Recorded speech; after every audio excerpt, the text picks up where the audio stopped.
그런데 여기서 지금 뭐냐면은 오늘 이제 지금 봐보세요. 원희룡이 작년에는 그러니까 우리가 둔촌주공을 구하기 위해 가지고 막 규제들 풀어줬잖아요. 규제 풀어주고 그것만 가지고는 보니까 여전히 불안한 거야. 불안한 거예요. 그렇죠? 그러니까 결국은 뭐냐면 시장에 그러니까 이 거래가 줄어들게 되고 그다음에 가격이 하락을 하게 되면은 가격이 하락하게 되면 둔촌주공이 제대로 다 그러니까 이 저희 계약 뭐 70%를 넘겨야 된다고 얘기를 하잖아요. 예? 근데 이게 계약이 안 되게 되면 이 후폭풍이 그러니까는 너무 이제 걱정스럽다 보니까 저희 둔촌주공 일병 구하기 이 차원 속에서 이제 뭐 여러 가지 얘기들이 막 이제 하는 거 아닙니까? 그래서 나온 게 뭡니까? 처음에는 규제를 다 풀어줬어. 예? 규제를요. 강남 사업 빼놓고 다 그냥 규제 풀어줬어. 모든 규제를 그동안에 있던 규제를요. 그것만 가지고도 뭔가 이게 불안이 그러니까 안 가시는 거야. 그래서 그게 나온 게 뭡니까요? 근데 왜 또 불안한 요소가 뭐예요? 미분양 주택이 계속 늘어나고 있다. 이게 이제 불안한 거 아니에요? 그러니까 그걸 정부가 매입해 주겠다. 이래가지고 그 불안 요소를 잠재우기 위해서 그걸 한 거 아닙니까? 그래도 여전히 불안한 거야. 뭐가요? 이러니까요. 거래가 활성화되려면 누군가 사줘야 될 게 아니야. 미분양 주택은 정부가 사준다고 하지만은 시장에 거래가 되려면은 민간이 그러니까 거기에 매수자들이 수요가 그러니까 다시 살아나야 되는 거잖아요. 살아나야 되는 거잖아. 그렇죠? 그러니까 수요가 살아나려면은 누가 되게 아무래도 타겟이겠습니까? 아까 제가 얘기했잖아요. 대부분 그러니까 이제는 그러니까 빚을 내기도 힘든 사람들, 취약계층들이 그러니까 주로 그러니까 빚내서 집을 사는데 뛰어들게 해줘야 될 게 아닙니까? 그 집을 사겠다는 사람들이 막 생겨야지만이 돈 있는 사람들도 그러니까는 주택 그러니까는 저기 소위 말해서 투기꾼들도 들어올 게 아니겠습니까? 돈 벌기 위해서. 그렇죠? 그래서 거래가 이게 저기 활성화될 게 아니겠어요. 그래서 오늘 내놓은 마지막 대책이 뭡니까? 마지막 대책이 뭐예요? 오늘 금융위원회에서 제가 그랬잖아요. 이게 보게 되면은 금융지원, 뭐 지원, 하여간 여러 가지가 모든 정부가 합작으로 해가지고 이게 부동산 카르텔이 돌아간다니까요. 오늘 이거 언론에서 많이 보도한 걸로 알고 있는데 이게 금융위원회 거기 홈페이지에 들어가게 되면 보도자료로 이렇게 떠 있어요. 특례 보금자리론이라는 걸 발표했어요. 특례 보금자리론. 특별한 특별한 어떤 혜택을 주는 보금자리 주면서 특례라 이거죠. 이걸 이제 그 내용을 보고 핵심을 보게 되면은 기본금리가 4.65에서 4.95% 우대형, 일반형은 4.75에서 5.05%. 이게 기본 금리고요. 9억 원 이하 주택은 이게 뭐 공시가격 기준에 다 대상이고, 근데 소득 제한은 없다. 예? 그러니까 소득이 좀 중산층들도 뛰어들어라 이거예요. 그러니까요. 5억 원까지 대출해주겠다 이거예요. 그리고 LTV도 그러니까 70%까지. 세계 최초는 80%까지 해주겠다. 이렇게 한 거예요. 거기다가 뭐냐면 또 하나 이제 뭐냐면 아까 얘기했듯이 취약계층들. 지금 지난 2년 동안에, 그러니까 지난 2년이 아까 팬데믹 2년 동안에 막 연끌들 하면서 젊은 사람들 20, 30대가 빚내서 막 이렇게 뛰어들었는데 그 빚을 내줘서도 힘든 사람들, 힘든 청년들이에요. 어? 그게 바로 뭐겠습니까? 대표적인 게 저소득 청년이잖아요. 저소득 청년들한테도 이제 유혹의 손길이 가는 거예요. 우대 금리를 줄 테니까. 니네들한테 금리를 더 특별한 금리를 적용해 줄 테니까는. 그래서 10bp, 그러니까 0.1%를 더 낮추는, 예? 이거를 그러니까 해줄 테니까는 니네들도 참여해. 예? 그 다음에 뭐냐면은 차주의 특성에 따라서는 최대한 0.9%까지도 깎아주겠다. 이 위에 있는 금리에 비해 가지고요. 그렇게 해서 계산하게 되면 어떻게 되냐면요. 3.75에서 4.05%까지가 나와요. 3.75에서 4.05%까지. 그러니까 저소득 청년들, 그 다음에 사회적 배려층들, 뭐 신혼가구, 예? 뭐 이런 사람들 다 합해가지고 하게 되면은 최대로 그러니까 0.9%까지도 인하받을 수 있다 이거예요. 최대. 이건 모두가 다 그렇다는 얘기 아니에요. 예? 모두가 다 그렇다는 얘기가 아니라 최대한. 그래가지고 만기도 50년간 불활상환하는, 이거 고정금리입니다. 고정금리요. 그러니까, 근데 이거 딱 봤을 때, 요즘 보게 되면 대출 주택 주담대가 8%를 뚫었다, 뭐 이런 기사가 나오고 그러는데, 그걸 보게 되면은, 이거 되게 매력적인 거 아니야? 이렇게 딱 생각이 들지요. 아니요. 이거 있잖아요. 분할 상환 기간을 50년으로 할 때, 이게 미국이 모기지가 되게 한 30년을, 20년, 30년을, 특히 30년 중심으로 이렇게 운용을 하고 있는데, 이게 언제 나온 거냐면요. 대공황 이후에 나온 겁니다. 대공황 이전에는 미국도 5년 거치, 만기 일시상환 방식이었었어요. 우리 과거에 우리가 일반적이었던 거예요. 5년 동안은 이자만 내다가 만기에 그러니까는 원금을 일시에 상환하는 이런 방식이었었어요. 근데 이게 이제 그러니까 대공황 때 사고가 터진 거예요. 만기 일시 상환은 이게 사고가 안 나려면은 5년 이후에 주택 가격이 올라가 있으면 돼요. 그러면 사고가 터지죠. 주택 가격을 팔아서라도 그러니까는 이걸 갚을 수가 있으니까요. 근데 주택 가격이 큰 폭으로 떨어지게 되면 사고가 나는 거예요. 그게 대공황 때 나타났던 거야. 그래서 미국이 그 당시에 뭐냐면 우리나라의 주택금융공사 같은 것들을 막 만들어가지고 그 은행들한테 대출받은 걸 딱 인수해가지고 이걸 뭐냐면 만기 한 20년, 30년으로 이걸 바꿔준 거예요. 그때 생긴 게 미국의 모기지 시스템입니다. 미국의 지금 현재 모기지 시스템이요. 이건 역사를 저는 알기 때문에 얘기하는 겁니다. 우리나라 이 부동산 전문가들은 역사를 잘 모르시는데 그러면 그 당시에 이 만기 20년, 30년이 어떻게 가능했느냐 하는 건요. 자, 솔직히 말해서 만기 30년 동안 분할 상환이라면요. 이건 원금과 이자를 분할 상환한다는 얘기는 뭡니까요? 이 원금도 분할 상환해야 되는 거예요. 만기를 길게 해주는 대신에. 예? 그래도 금액이 워낙 크다 보니까 적지 않은 이게 부담이 되는 거예요. 근데 어쨌든 간에 이거를 그러니까는 하려면은 만기를 길게 해주게 되면은 분할 상환은 원금액이 그만 줄어들잖아요. 줄어들어도 워낙 이게 금액이 큰 금액이다 보니까는 만만치 않은 이 상환 금액이 만만치가 않잖아요. 그럼 이게 감당되려면은 뭐냐면 일자리가 계속해서 소득이 그러니까 계속해서 매달 받는 월급이 존재해야 되는 거예요. 매달 받는 월급이 30년 동안 보장돼야 되는 거야. 근데 그 당시에 1930년대 40년대는요. 어떤 상황이었냐면 미국의 중화학공업 혁명이 일어날 때야. 중화학공업의 특징은 뭐냐면요. 장기 고용이 그러니까 특징입니다. 왜? 노동력들의 그러니까 숙련도가 굉장히 중요하거든요. 요즘은 그러니까 우리가 소위 말해서 그러니까는 이 70대 이후에는 미국도 유연화하면서 그러니까 중간에 그러니까 자르고 이렇게 하는 것들이 쉬워졌지만은요. 미국이 40년대 이후에는 중화학공업 혁명이 일어납니다. 일어나면서 30년대부터 중화학공업 혁명이 일어나면서 소위 중화학공업 중심으로 산업구조가 바뀌면서 장기 고용을 선호를 해요. 기업주들이. 왜? 오래 근무할수록 숙련도가 자동차 공장이라든가 소위 말해서 그러니까 이 중후장대형 이런 산업들 같은 경우는요. 자동차 산업을 생각하면 쉽지요. 오래 근무할수록 숙련도가 증가하잖아요. 예? 숙련이 증가하잖아요. 그래서 장기 근속을 그러니까는 선호하고 또 장기 근무할수록 그 기간에 따라서 그러니까는 소위 말해서 임금도 증가하고 그러기 때문에 노동자나 기업주나 다 같이 선호하는 방식이었었어요. 그래서 장기 고용이 미국은 40대, 50대, 60대 이게 정착돼집니다. 70대 이후부터 그러니까 소위 말해서 미국도 70대 이전에는 바로 이 연공서열제가 우리가 일본 시스템을 알고 있는데 그게 아닙니다. 일본 시스템은 일본이 대표적으로 그렇게 중화학공업 중심으로 이렇게 산업구조가 돼 있다 보니까는 상징적으로 된 거고 미국도 60대까지는 그랬었어요. 예? 70대 이후부터 소위 말해서 미국이 굉장히 노동시장이 유연화를 바뀐다. 산업구조가 바뀌니까요. 산업구조가 중화학공업이 막을 내리거든요. 60대 말부터요. 미국에서. 예? 그러면 이게 중화학공업 중심의 산업구조에서 가능한 모기지 시스템인 거예요.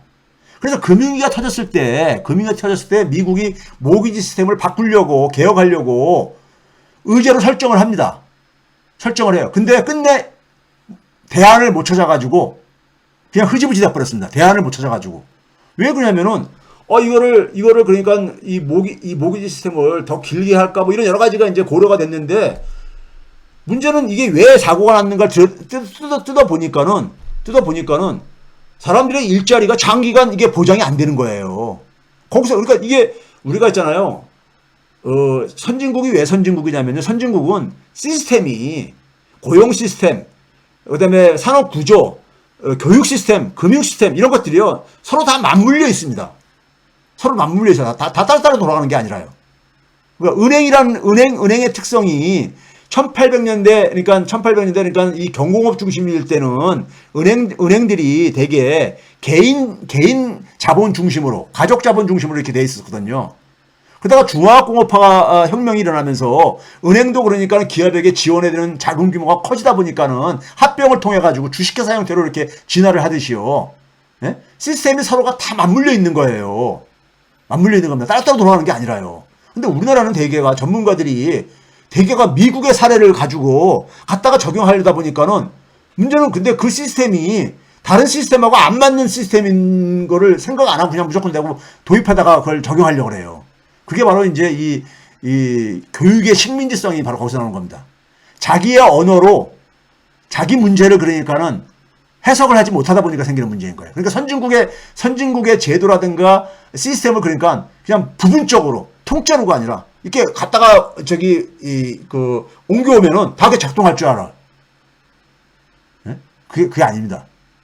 그래서 근데 40년 50년 하는데 50년 동안 40년 50년이 뭐예요? 30년 이상도 하는 사람들이 저희들처럼 그러니까 교수직 같은 것도 일찍 그러니까 교수가 된 사람들이나 그 과거에 가능했던 것이고요.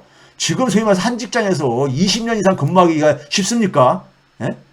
지금 일자리 단기화가 진행된 지가 지금 우리가 지금 뭐 40대 끝나기 전에 한 번씩 대부분 그러니까 퇴직을 하고 이런 현실들 아닙니까? 최근에도 보게 되면 구조조정하면서 40대 이상들한테 그러니까 이 퇴직 압력이 이렇게 내려오고 그러듯이요. 그렇죠? 그런데 50년간 해준다고 해가지고 문제는 퇴직하고 난 다음에 소득이 없으면은 이거 어떻게 갚으라는 얘기예요? 예? 이거 어떻게 갚으라는 얘기예요? 그러면 팔아야 되는 거잖아요. 그 전에. 예? 그 전에요. 그렇죠? 자, 거기다가 또 한 가지는 뭐냐면요. 이 금리 4.65에서 5.05%의 이 금리가요. 이거 낮은 금리 아닙니다. 이거 고정금리예요. 50년간 이 금리를 낸다고 할 때 지금 상황 속에서는 이 금리가 매력적으로 보일지 모르지만요. 자, 이거 봐보세요. 이게 한국은행에 들어가면 주택담보대출금리 추이가 있는데 이거 봐보세요. 2015년부터 최근에 그러니까 우리가 팬데믹 터지기 전까지 지난해 3분기 기준으로요. 주택담보대출에 은행들 담보대출은 연리가 3.38%뿐이 안 됐었습니다. 예? 우리가 벌써 8%의 이것은 신용등급이 굉장히 낮으신 분들 마지막 가장 높은 구간을 얘기하는 것이고요. 자, 이거 보시게 되면 우리가 만약에 금리가 이제 그러니까 우리가 경기 침체가 되고 만약에 금리가 만약에 뭐 이게 2025년 이후에 되던 금리가 이게 언제까지 계속 고금리가 지속될 것 같아요. 예? 경제가 안 살아나거나 성장률이 낮아지게 되면요. 금리가 낮아질 수밖에 없어요. 예? 과거 우리가 외환위기 전에는 두 자릿수였었거든요. 대출금리가. 근데 우리가 그 이후에 계속해서 모든 나라가 금리가 낮아진 이유가 뭐냐면요. 경기가 과거보다 성장률이 둔화되고 그렇기 때문에 낮아진 거예요. 그게 만약에 예를 들어서 만약에 한 5년 후에 금리가 만약에 옛날처럼 한 3% 혹은 3% 밑으로까지 떨어졌었잖아요. 이렇게 떨어지게 되면은 그런데도 여전히 자기는 그러니까 그래서 40년, 50년을 이거를 이 특례 보금자리론을 받았는데 한 5% 안팎에서 이거를 내야 돼. 그럼 얼마나 열받겠습니까? 예? 그러니까 이게 매력적인 금리가 아닌 거예요. 40년, 50년을 생각하면요. 몇 년 전까지만 해도 이 금리보다 훨씬 더 낮았다고요. 주담대 금리가요. 여러분들 다 대출 받아보신 분들 기억하잖아요. 네? 주택담보대출 금리가 가장 낮을 수밖에 없는 거예요. 왜? 은행 입장에서는 담보물을 확실히 잡고 있는 거니까요. 근데 이걸 가지고 그냥 생색이나 내는 것처럼. 네? 이게 결국 뭐냐? 그동안에 빚내서 집을 못 산 사람들을 유혹하기 위한 거야. 제가 볼 때는. 유혹하는 거야. 당신들 은행에서 돈 빌려줄 테니까는 75억까지 돈 빌려줄 테니까는 와서 이거 주택시장에 뛰어들어와. 이러는 거야. 근데 여러분들 40년, 50년간 이 5% 안팎의 금리를, 예? 5% 가까운 이 금리를 40년, 50년 동안 내는 것이 이게 매력적이라고 판단할 수 있냐고요. 이게 합리적인 거냐고요. 예? 몇 년 지나가지고 금리가 옛날처럼 그러니까 이래서 지금 이 고금리 시대 이전 이게 된 지가 기껏해 지금 몇 개월 됐습니까? 1년 됐습니까? 길어야? 예? 그 이전까지는 굉장히 저금리였잖아요. 그 상태로 만약 돌아간다면은 오히려 이게 고정금리가 오히려 그러니까 독이 되는 거예요. 예? 독이 되는 거잖아요. 그렇죠? 지금도 그러니까 결국 낮은 금리가 아니라고. 예? 근데 이거는 결국 뭐겠습니까요? 시장에 그러니까 제가 볼 땐 재물을 찾고 있는 거야. 재물을 그러니까 거래를 살리고 주택가격 하락을 더 이상 막기 위해서. 제가 그러잖아요. 이런 위기 상황 속에서는 특권층을 위해 가지고 재물을 찾는다고, 희생양을 찾는다고. 예? 그런데 지금 상황은요. 지금 상황은 뭔 겁니까요? 본질은 뭐냐면 부동산 가격이 최소한 지난 2년 동안 너무 올랐잖아요. 너무 오른 거예요. 그럼 가격을 낮춰야지 이게. 낮춰야지 거래가 살아날 게 아닙니까? 가격 하락을 지금 인위적으로 막으려고 하는 거잖아요, 지금요. 왜? 건설사, 특권층들의 이익을 위해 가지고. 가격이 안 떨어지게 되면은 금융회사도 그러니까 돈벌이가 줄어들고 이 부동산 카르텔이 균열이 생기니까는 예? 부동산 자산과 관련된 그러니까 이익 집단들이 그러니까는 예? 타격을 받으니까는 이거를 그러니까는 눈 뜨고 못 보겠다는 거야. 자, 이거 봐보세요. 서울 아파트를 기준으로 하게 되면은 소득 대비 주택 가격이 14.5예요. 지금 조금 3분기에 떨어졌어도 지난해 3분기에 이게 그 이전에 평균이 뭐냐면 한 8 정도 됐었습니다. 8이요. 예? 8배. 8배도 높은 건데, 국제적인 기준을 보게 되면, 우리나라는 15배 정도까지 갔었어요. 거의 15배 정도까지. 예? 이게 지금도 여전히 14.5배예요. 굉장히 그러니까는 소득 대비해서 주택 가격이 너무 많이 올라간 거야. 왜? 부동산 카르텔의 논리가 그렇게 만들어 놓은 거예요. 논리가. 예? 논리가 그렇게 만들었다. 앞에서 설명드렸잖아요. 그럼 이게 결국은 시장 논리라는 건 결국 뭐예요? 가격이 과도하게 올랐으면은 가격이 다시 조정이 돼가지고 균형으로 다시 돌아오게 하는 게 시장 논리인 거잖아요. 자연스럽게. 미분양 주택이 생기는 건 왜 그런 거예요? 너무 비싸서 그런 거잖아요.